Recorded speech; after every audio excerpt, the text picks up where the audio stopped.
Students, the next topic is mole fraction. Mole fraction is another method to measure what? Measure concentration of solution, right? Mole fraction is another method to measure the concentration of solution. Definition is, it is the ratio of moles of one component to the total number of moles in the solution. Means ये ratio है किसका? जिस component के आपको मोल fraction निकालने हैं उसका to the total number of moles in the solution, मतलब कितने टोटल मोल्स हैं उस सॉल्यूशन में, उनका, इन दोनों का रेशो है. ठीक है, इसको रिप्रेजेंट किया जाता है x से. x, ठीक है.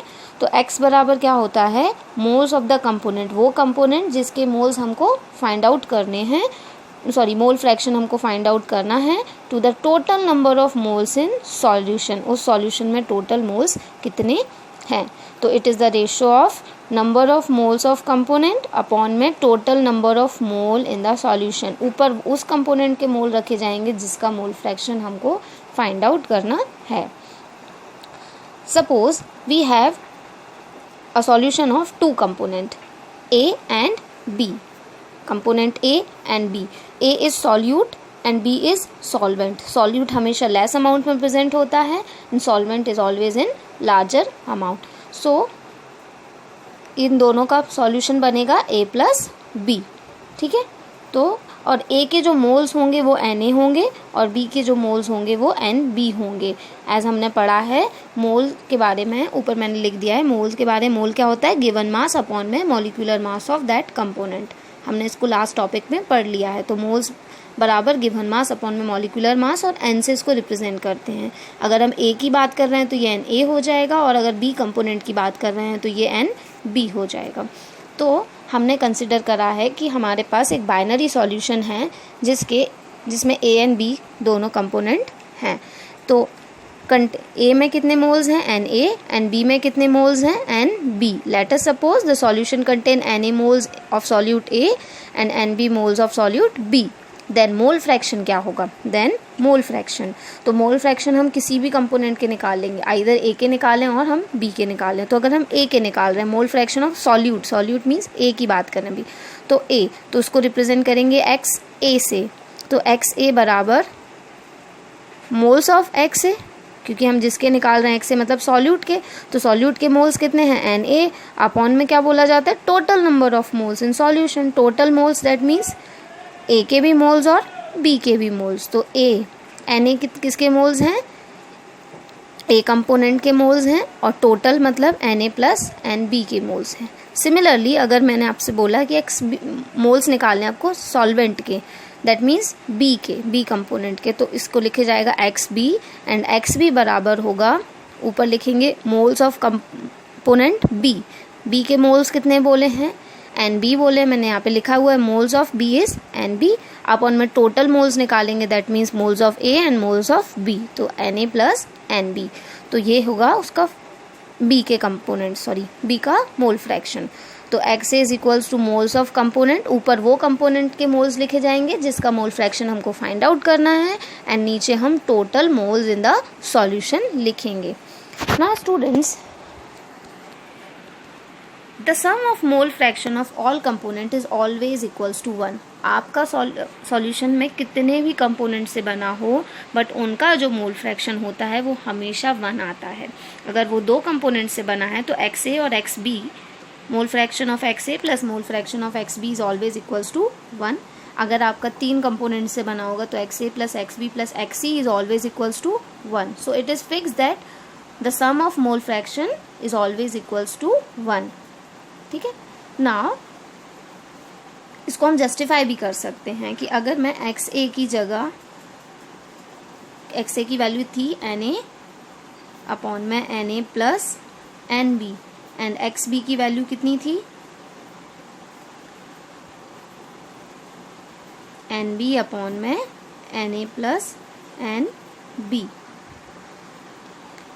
Now if we put both these value in this formula, तो it will be like Na upon में Na प्लस Nb प्लस इसकी वैल्यू हो जाएगी Nb अपॉन में Na plus Nb equals to 1. जब आप इसको सॉल्व करोगे तो ये वैल्यू हो जाएगी 1 के बराबर, सब चीज़ें आपस में कैंसिल हो जाएंगी and it will equal to 1। तो ये प्रूफ होता है कि सारे कंपोनेंट्स जिनका मोल फ्रैक्शन अगर हम ऐड करें, the sum of mole fraction of all the component is always equals to 1। ठीक है। Now if mole fraction of one component is known, अगर मुझे किसी एक कंपोनेंट, अगर मैं इन दोनों में से बोलूँ कि मुझे किसी एक कंपोनेंट का मोल फ्रैक्शन पता है तो मैं दूसरे का मोल फ्रैक्शन इजीली निकाल सकती हूँ। ठीक है। तो अगर मैं बोलूँ कि मुझे बी के मोल फ्रैक्शन पता है, देन मैं क्या करूँगी, ए के निकालने के लिए 1 माइनस एक्स से कर दूँगी। अगर मैं बोलूँ कि मुझे ए के मोल फ्रैक्शन पता है, देन मैं बी के मोल फ्रैक्शन को कैसे निकालूंगी, 1 माइनस एक्स बी। तो इस तरह से मैं मोल फ्रैक्शन को डायरेक्टली निकाल सकती हूँ, बट ये जब भी फॉलो हो सकता है जब मुझे किसी एक कंपोनेंट के बारे में मोल फ्रैक्शन पता हो, in case of binary solution. So mole fraction में का जो सिंपल फॉर्मूला है वो है moles of one component, moles of component, जिस भी कंपोनेंट के मोल फ्रैक्शन निकालने उसके मोल्स अपॉन में total moles in the solution. So this is all about mole fraction. Now mole fraction को और अच्छे से समझने के लिए हम इसके कुछ न्यूमेरिकल्स करेंगे। तो मोल फ्रैक्शन के लिए पहला न्यूमेरिकल है, calculate the mole fraction of solute and solvent in a solution having 4.0 gram NaOH and 90 gram of water. हमें मोल फ्रैक्शन निकालना है सॉल्यूट एंड सॉल्वेंट दोनों का, जहाँ पर NaOH की अमाउंट दी है 4 ग्राम और वाटर की अमाउंट दी है 90 ग्राम। सो रिमेंबर, सॉल्यूट हमेशा छोटे अमाउंट में प्रेजेंट होता है, कम अमाउंट में। दैट मीन्स यहाँ पर सॉल्यूट होगा NaOH जिसकी अमाउंट है 4 ग्राम और सॉल्वेंट होगा वाटर जिसकी अमाउंट है 90 ग्राम्स। नाउ हमें solute that means NaOH and solvent that means water दोनों का मोल फ्रैक्शन कैलकुलेट करना है। अभी जो हमने फॉर्म क्वेश्चन देखा उसका अगर मैं सॉल्यूशन निकालने जाऊँ तो कैसे निकालूंगी। सबसे पहले हमको पता है कि मोल फ्रैक्शन का फॉर्मूला होता है number of moles of component upon total moles in solution. उस मोल्स के कंपोनेंट जिसका मोल फ्रैक्शन निकालना है अपॉन में टोटल मोल्स इन सॉल्यूशन। तो हमें यहाँ पे NaOH और वाटर दोनों के मोल्स निकालने हैं। ठीक है। तो मोल्स पता होना चाहिए हमें, किसके, NaOH के भी और वाटर, क्योंकि मोल फ्रैक्शन में मोल पता होना बहुत ज़रूरी है। तो मोल्स का फॉर्मूला जो होता है वो हम सबको पता है। ठीक है। तो सबसे पहले हम मोल निकाल रहे हैं, mole fraction of NaOH। NaOH के लिए क्या लिखेंगे, ऊपर मोल्स ऑफ NaOH अपॉन में टोटल मोल्स इन सॉल्यूशन। तो मोल्स को हम रिप्रेजेंट करते हैं N से, और ये हमारा A कंपोनेंट है, दैट मीन्स सॉल्यूट को हमेशा A से रिप्रेजेंट करते हैं। तो NaOH सॉल्यूट है इसीलिए हम Na लिख रहे हैं इसके लिए। तो Na अपॉन में total moles Na plus NB, B मतलब वाटर के मोल्स। ठीक है।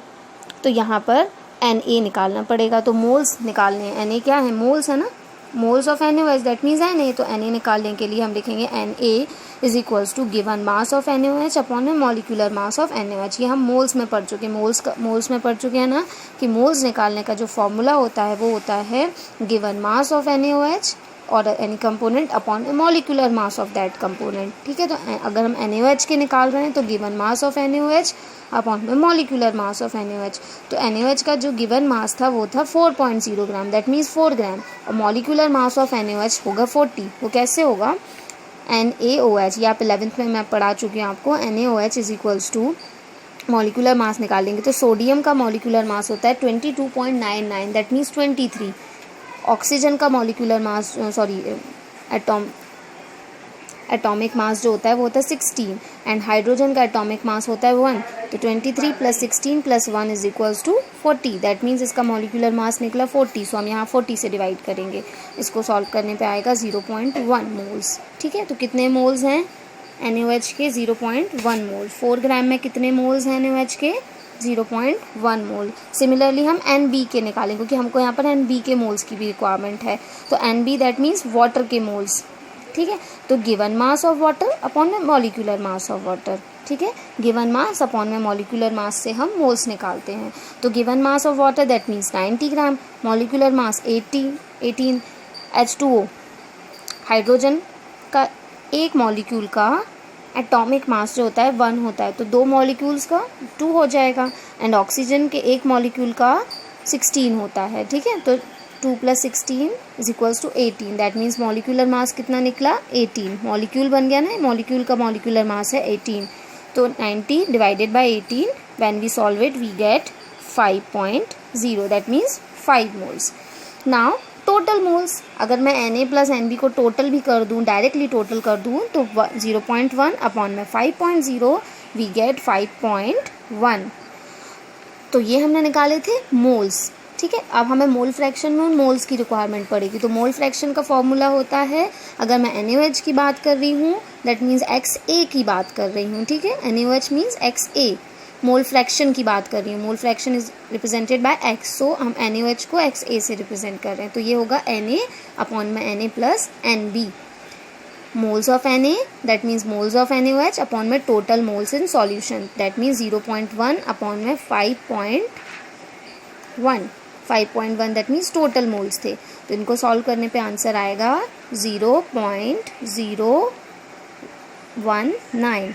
नेक्स्ट सिमिलरली हम सॉल्वेंट के मोल फ्रैक्शन भी निकाल सकते हैं, दैट मीन्स वाटर के, जिसको हम रिप्रेजेंट करेंगे XB से, XB = होगा मोल्स ऑफ वाटर अपॉन में total moles of solution, moles of water 5 हैं, टोटल मोल्स 5.1 है, when we will solve it we get 0.981, तो ये हैं मोल्स ऑफ NaOH और ये हैं moles of water. Thank you student, we will go for next question, ठीक है, next numerical. A solution prepare by adding 60 gram methyl alcohol that means CH3OH to 120 gram of water, मतलब 60 gram methyl alcohol मिलाया जा रहा है 120 gram of water में, then हमको mole fraction calculate करना है मिथेनॉल का, दैट मीन्स मिथाइल अल्कोहल का एंड वाटर दोनों का, ठीक है। तो यहाँ पर सॉल्यूट कौन है, तो जो कम अमाउंट में है, दैट मीन्स 60 ग्राम क्या है मिथाइल अल्कोहल, एंड सॉल्वेंट क्या है, जो ज़्यादा अमाउंट में होता है वो सॉल्वेंट होता है, that means 120 gram of water. Now mole fraction निकालना है, मोल फ्रैक्शन का फॉर्मूला क्या होता है, जिस कंपोनेंट का मोल फ्रैक्शन निकालना है ऊपर वो रखा जाता है, अपॉन में टोटल मोल्स रखे जाते हैं, तो मोल्स ऑफ कंपोनेंट अपॉन में टोटल मोल्स ऑफ सॉल्यूशन, हमें दोनों के ही मोल फ्रैक्शन निकालने हैं, तो mole fraction of methyl alcohol होगा moles of methyl alcohol upon में total moles of solution, that means moles of methyl alcohol that means Na, methyl alcohol को हम A मान रहे हैं, सॉल्यूट को A मानते हैं, तो सॉल्यूट के मोल्स होते हैं Na, ठीक है, तो total moles solute plus solvent के moles Na + Nb। Similarly mole fraction of water that means XB, mole fraction of water that means XB, तो इसके होंगे moles of water that means हम वाटर को B मानते हैं, सॉल्वेंट को हम B मानते हैं, तो B के मोल्स होंगे Nb अपॉन में टोटल मोल्स हो जाएंगे Na + Nb। नाउ ये Na और ये Nb हमको पता करना है, Na और Nb मोल्स हैं, तो मोल्स का फॉर्मूला लगा लेंगे, मोल्स होता है गिवन मास अपॉन में मॉलिक्यूलर मास, ठीक है, तो given mass of methanol upon में molecular mass of methanol, that means given mass of methanol 60 था, मॉलिक्यूलर मास उसका था 32, दैट मीन्स इसको सॉल्व करने पे आया 1.875। Now Nb given mass of water upon में molecular mass of water, that means given mass is 122, molecular mass is 18, we will get 6.66।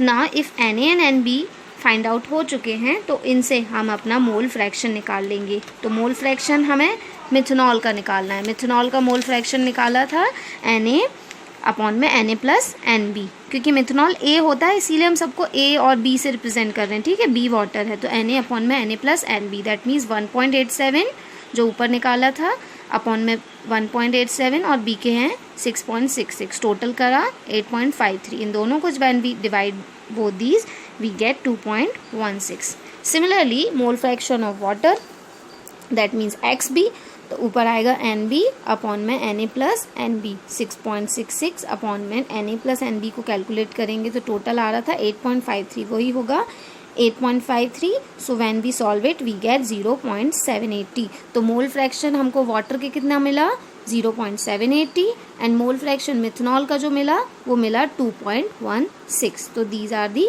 Answers. So now student, the next question is for you. Now you will solve it. A solution containing 2.80 moles of acetone and 8.20 moles of chloroform. Calculate the mole fraction of acetone.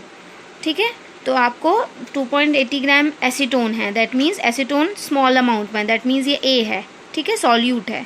And solvent है 8.20 moles of chloroform, that means chloroform solvent है, B chloroform है और A हमारा acetone है। तो आपको केवल mole fraction acetone के निकालने हैं। Okay, so now you will solve it, and this is all about mole fraction. Thank you students.